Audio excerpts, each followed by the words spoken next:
నేటితో ఎన్నికల ప్రచారం ముగియడంతో నెలన్నర నుండి నేను నా ప్రత్యర్థులు ప్రచారం చేశాము. ప్రజలు మాకు నీరాజనాలు పట్టారు. వాళ్ళని గ్రామంలోకి అడుగు కూడా పెట్టనివ్వలేదు. రాజకీయంలో వీలు పెరగడానికి వాడుకున్నారు తప్ప ప్రజలకు చేసిందేమీ లేదు. ప్రచారంలో 99.9% ఇచ్చిన హామీలు నెరవేర్చాలని చేసుకుంటున్న అదీప్ రాజ్ 6 నెలల్లో పంచగ్రామాల సమస్యను తీర్చకపోతే ఓట్లు అడగనని చెప్పినా నువ్వు ఇప్పుడెలా ప్రచారం చేస్తున్నావు? సీఎం జగన్మోహన్ రెడ్డి కూడా సంపూర్ణ మద్యపానం చేస్తానన్నావు, అది కూడా చేయలేదు. మీకు చిత్తశుద్ధి లేదు, నీతి లేదు, నిజాయితీ లేదు, కట్టుబడి తత్వం కాదు మీది. విదేశీ విద్య తీసేశావు, కుల కార్పొరేషన్లో విధులు తీసేశావు, ఏమీ చేయకుండా బ్రహ్మాండంగా చేసేనని చెప్పుకోవడానికి ప్రజలు అమాయకులు కాదు. మేము అధికారంలో రాగానే వృద్ధులకు 4,000, వికలాంగులకు 6,000, గడిచిన 3 నెలలకు 3,000 కలిపి ఇస్తాం. చిత్తశుద్ధి ప్రభుత్వం మాది, ప్రజల నమ్మకాన్ని మమ్ము చేయమని ప్రభుత్వం మాది. భారీ మెజార్టీతో ఎమ్మెల్యేగా నేను, ఎంపీగా సీఎం రమేష్ గెలవబోతున్నామన్నారు. ముగింపు 5 గంటలతో ప్రచారం ఆగిపోతుంది. మరి నెలన్నర నుంచి నేను కానీ మా ప్రత్యర్థి పార్టీలు కానీ ప్రచారంలో తిరుగుతూ ఉన్నాయి. నాకు ఆనందం వేసిన విషయం ఏంటంటే ప్రజలు మాకు నీరాజనాలు పెట్టారు. వాళ్ళకి అధికార పార్టీని కొన్ని ఊర్లో అడుగు కూడా పెట్టనివ్వలేదు. మీరు చేసిందేమీ లేదు, 5 సంవత్సరాలు మా గ్రామాలకు వచ్చింది లేదు, అందుకని ఇప్పుడు కూడా రావడానికి వీల్లేదు అని చెప్పి అడ్డుకున్న పరిణామాలు మేము చూసాం. అంటే ఎంత దౌర్భాగ్యం అంటే వీళ్ళు పెరగడానికి రాజకీయాలను వాడారు తప్ప ప్రజలకు వీళ్ళు చేసిందేమీ లేదు. ప్రచారంలో 99.9 ఇచ్చిన హామీలు నెరవేర్చామని చెప్పి చెప్పుకుంటున్న అదీప్ రాజ్ గారు అసలు పంచగ్రామాల సమస్య 6 నెలల పరిష్కరించకపోతే ఓటు అడగటానికే రానన్న వ్యక్తి మరి అది పరిష్కారం అయిపోయిందా అని అడుగుతా ఉన్నాను.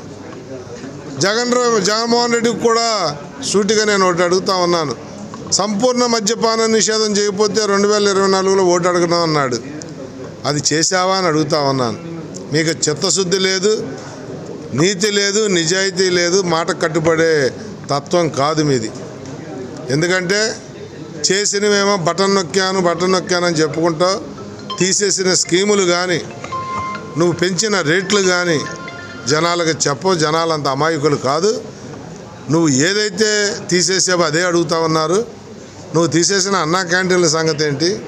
నువ్వు తీసేసిన ఆపద్బంధు ఏంటి? నువ్వు తీసేసిన యాక్సిడెంట్ అయితే చనిపోయిన వాళ్ళకి బీమా కింద 5 లక్షలు ఇచ్చాం మేము గతంలో తెలుగుదేశం ప్రభుత్వంలో. కాలు చేయపోయిన వాళ్ళకి 3 లక్షలు ఇచ్చాం. నువ్వు నయ పైసా ఇవ్వలేదు ఈ 5 సంవత్సరాలు కూడా. తీసేసిన ఆ పథకం గురించి ఏంటి?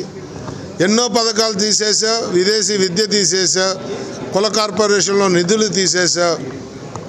ఏమీ చేయకుండా బ్రహ్మాండంగా చేశానని చెప్పుకోవడానికి ప్రజలంత అమాయకులు కాదు. తెలుగుదేశం ప్రభుత్వంలో 200 ఉండే పెన్షన్ మేము 2,000 చేసాం. 3,000 చేయడానికి 5 సంవత్సరాలు తీసుకున్నావు.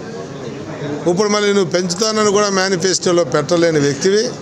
మేము అధికారంలో రాగానే 4,000 వితంతువులకి వృద్ధులకి ఇస్తున్నా, 6,000 వికలాంగులకు ఇస్తున్నా. అది కూడా మేము అధికారం చేపట్టిన మరుగంట నుంచి.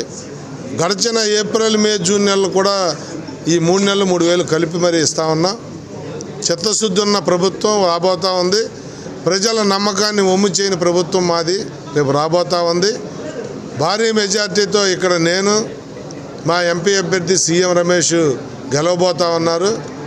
ఈరోజు ప్రచారానికి ఆఖరి రోజు కాదు, జగన్మోహన్ రెడ్డి ప్రభుత్వానికి కూడా పరిపాలన కూడా ఆఖరి రోజు. ఎల్లుండ జరగబోయే ఎన్నికల్లో ప్రజల ఆశీర్వాదం మా గెలుపైతే ఖాయమైపోయింది. మెజార్టీ మీదే ఎంత అనేది మేము మాట్లాడుకుంటా ఉన్నాం. మీకు చిత్తశుద్ధి ఉంటే, నిజాయితీ ఉంటే, నిబద్ధత ఉంటే ప్రజలకి ఒకసారి క్షమించండి అని చెప్పి మేమేం చేయలేకపోయాం, చేతకాని వాళ్ళం. 5 సంవత్సరాల్లో రౌడీయిజం, గూండాయిజం, మర్డర్లు, మానభంగాలు, హత్యలు, కుట్రలు, కుతంత్రాలు, అరెస్టులు, దీంతోనే మేము మా శాడిజాన్ని చూపించుకున్నాం తప్ప ప్రజలకేమీ చేయలేకపోయామని చెప్పి ప్రజలకు క్షమాపణ కోరి ఇంటికి వెళ్ళిపోతే బాగుంటుంది అని చెప్పి తెలియజేస్తూ, మేము వచ్చిన తర్వాత అభివృద్ధి, సంక్షేమం ఈ 2 మా మెయిన్ ఎజెండాగా ముందుకెళ్తాం.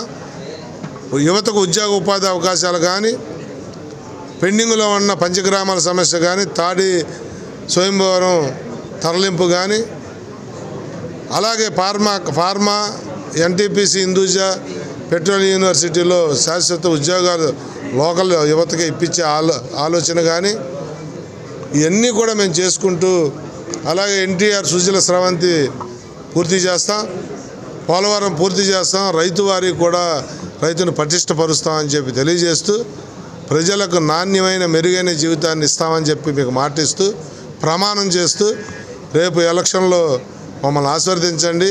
మమ్మల్ని ఆశీర్వదించి భారీ మెజార్టీతో గెలిపిస్తే 5 సంవత్సరాలు మిమ్మల్ని నెత్తిన పెట్టుకు పూజిస్తామని చెప్పి తెలియజేస్తూ సెలవు తీసుకుంటామన్నా.